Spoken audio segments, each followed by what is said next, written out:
तो मैंने आपको बताया था पिछले लेक्चर में, प्रिय विद्यार्थियों, मैं डॉक्टर एम.डी. शर्मा, सह आचार्य भौतिक शास्त्र विभाग, डूंगर महाविद्यालय बीकानेर। मैं आपको बीएससी पार्ट तृतीय वर्ष के तृतीय प्रश्न पत्र की प्रथम इकाई का अध्ययन करवा रहा हूं, जिसमें अभी हम मूल संकल्पनाओं का अध्ययन कर रहे हैं। मैंने आपको पिछले लेक्चर में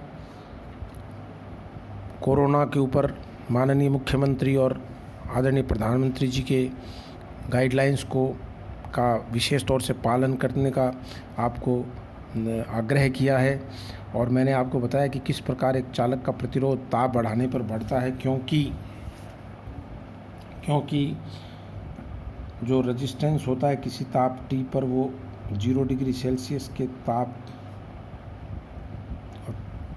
से इस प्रकार से संबंधित होता है। एल्फा का मान जब धनात्मक होता है, ताप प्रतिरोधकता गुणांक का मान धनात्मक होता है, तो बच्चों ताप बढ़ाने पर R बढ़ता है, प्रतिरोध बढ़ता है। क्यों बढ़ता है? इस समीकरण के अनुसार आप एक बहुत ही सरल रेखा बना सकते हो। ये देखिए, इस तरह से ये y बराबर mx प्लस c के जैसी इक्वेशन है।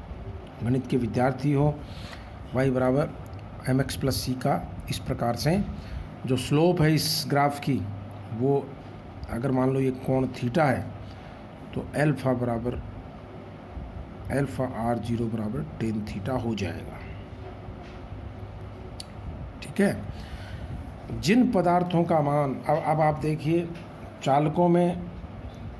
चालक में क्या क्या क्वांटिटी कांस्टेंट रही थी। मैंने कहा था n कांस्टेंट है, E कांस्टेंट है, m कांस्टेंट है, और टो का मान घटता है ताप बढ़ाने पर, तो प्रतिरोध बढ़ता है।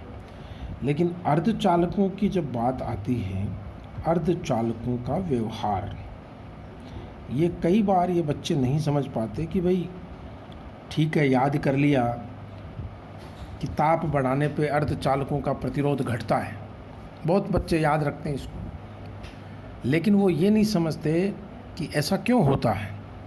जब ताप बढ़ाएंगे तो टक्करावृत्ति वहाँ पे भी बढ़ेगी,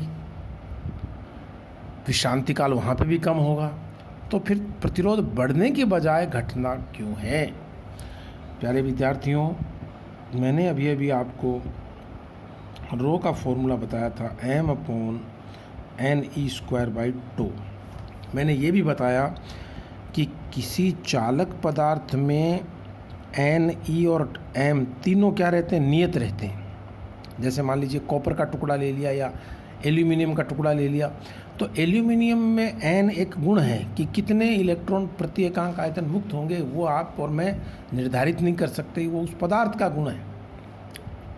लेकिन अर्धचालकों में जो प्रति एकांक आयतन मुक्त इलेक्ट्रॉन होते हैं, वो आपको मालूम है कि वो ताप पर निर्भर करते हैं। क्यों? देखिए, अर्धचालकों में एक होता है चालन बैंड, सब बच्चे जानते हैं बहुत अच्छी तरह। दूसरा होता है संयोजी बैंड या संयोजकता बैंड, अंग्रेजी में इसको बोलते हैं वैलेंस बैंड, और चालक बैंड को बोलते हैं कंडक्शन बैंड। और जब तक इतनी ऊर्जा इलेक्ट्रॉन के पास नहीं होगी, 0 डिग्री केल्विन पे तो आप जानते ही हो, ये एक पूर्ण कुचालक की तरह व्यवहार करता है, क्योंकि कोई भी इलेक्ट्रॉन संयोजकता बैंड से चालन बैंड में गमन नहीं करता। लेकिन जैसे जैसे ताप बढ़ाया जाता है, ज़्यादा से ज़्यादा इलेक्ट्रॉन संयोजकता बैंड से चालन बैंड में गमन करने लग जाते हैं। ये बात सब बच्चे जानते हैं। जब इलेक्ट्रॉन यहाँ पहुँचेगा तो अपने पीछे जो रिक्त स्थान छोड़ेगा संयोजकता बैंड में, उसको हम कहेंगे होल या कोटर। अंग्रेजी में होल और हिंदी में इसको कहते हैं कोटर। तो जितने ज़्यादा मुक्त इलेक्ट्रॉन इधर जाएंगे, उतने ही कोटर उत्पन्न होंगे। तो प्यारे बच्चों, 2 चीज़ें सीखने की हैं। क्या क्या? एक तो ये कि अर्धचालकों में 2 प्रकार के चार्ज कैरियर होते हैं। कितने प्रकार के? 2 प्रकार के। पहला, मुक्त इलेक्ट्रॉन जो कि कंडक्शन बैंड में है। दूसरा, होल या कोटर जो कि संयोजकता बैंड में। दोनों की एनर्जी में फ़र्क होता है, ध्यान रखना। इलेक्ट्रॉन की एनर्जी, मुक्त इलेक्ट्रॉन की एनर्जी मुक्त होल से, या मैं होल के साथ मुक्त शब्द नहीं लगाऊंगा, होल की एनर्जी से हमेशा अधिक होती है, इसलिए उनकी मोबिलिटी भी ज़्यादा होती है, इसलिए वो कंडक्शन में भी ज़्यादा कोऑपरेट करते हैं। तो ध्यान देने वाली बात है, फिर से वहीं आ जाओ कि जब ताप बढ़ाएंगे तो मुक्त इलेक्ट्रॉनों की संख्या में वृद्धि होगी तो n का मान बढ़ेगा। अब आप देखिए ध्यान से, जहाँ चालक में n नियत था वहीं अर्धचालक में n बढ़ रहा है, टो भी बढ़ रहा है और n भी बढ़ रहा है।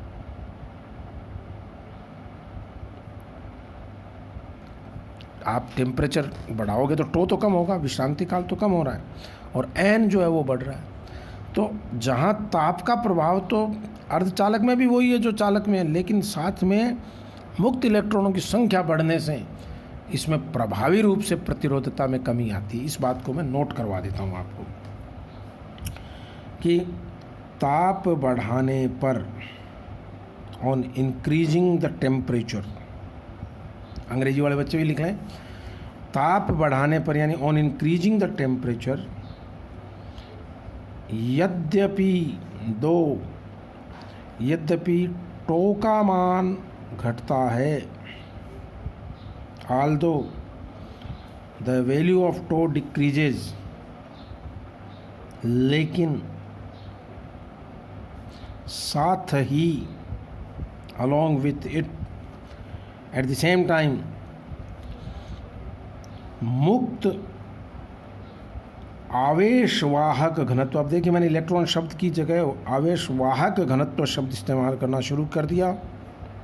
मुक्त आवेशवाहक घनत्व बढ़ता है क्योंकि इसमें अब दो प्रकार के मुक्त आवेशवाहक हैं, इलेक्ट्रॉन चालक बैंड में या चालन बैंड में, और कोटर अथवा होल संयोजकता बैंड में। तो प्यारे बच्चों, ताप बढ़ाने पर यद्यपि टो का मान, विश्रांति काल का मान तो घटता है, लेकिन साथ ही मुक्त आवेशवाहक घनत्व बढ़ता है। अतः प्रभावी रूप से रो का मान घटता है, अर्थात अर्धचालक का प्रतिरोध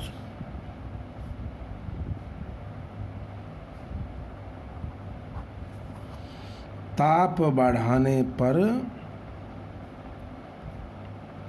घटता है।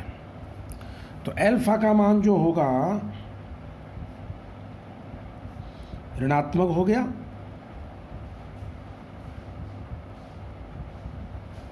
किसी भी पदार्थ में जो अर्धचालक है उसमें ताप बढ़ाने पर प्रतिरोध घटेगा। इसको हम इस प्रकार से इंटरप्रेट करेंगे कि जो ताप प्रतिरोधकता गुणांक है किसी अर्धचालक का वो ऋणात्मक होता है, अल्फा का मान ऋणात्मक होगा। तो आपको कोई पूछे कि भाई प्रतिरोध का सामान्यतः ताप के साथ परिवर्तन क्या होगा, तो हल्का सा आप घटाएंगे, नेगेटिव स्लोप की लाइन आएगी। और परीक्षा में जब बच्चे से ये पूछा जाता है कि बोलो भाई हमारे पास, ये देखिए इस सवाल में किस तरह से बच्चे गलत करके आते हैं, वो कहेगा कि एक कॉपर का टुकड़ा और एक जर्मेनियम का टुकड़ा का ताप 0 डिग्री सेल्सियस से 100 केल्विन तक परिवर्तित किया। अब ये सवाल मान लीजिए परीक्षा में आ गया, बहुत बच्चे जो ध्यान नहीं देते, कक्षा में टीचर को सुनते नहीं हैं, वो देखेंगे अरे वाह 0 से 100 हो गया, ताप बढ़ा दिया, ताप बढ़ाते हुए लिखेंगे कॉपर का बढ़ गया, जर्मेनियम का घट गया, जबकि उत्तर उल्टा आएगा, क्योंकि ताप बढ़ाया नहीं घटाया है।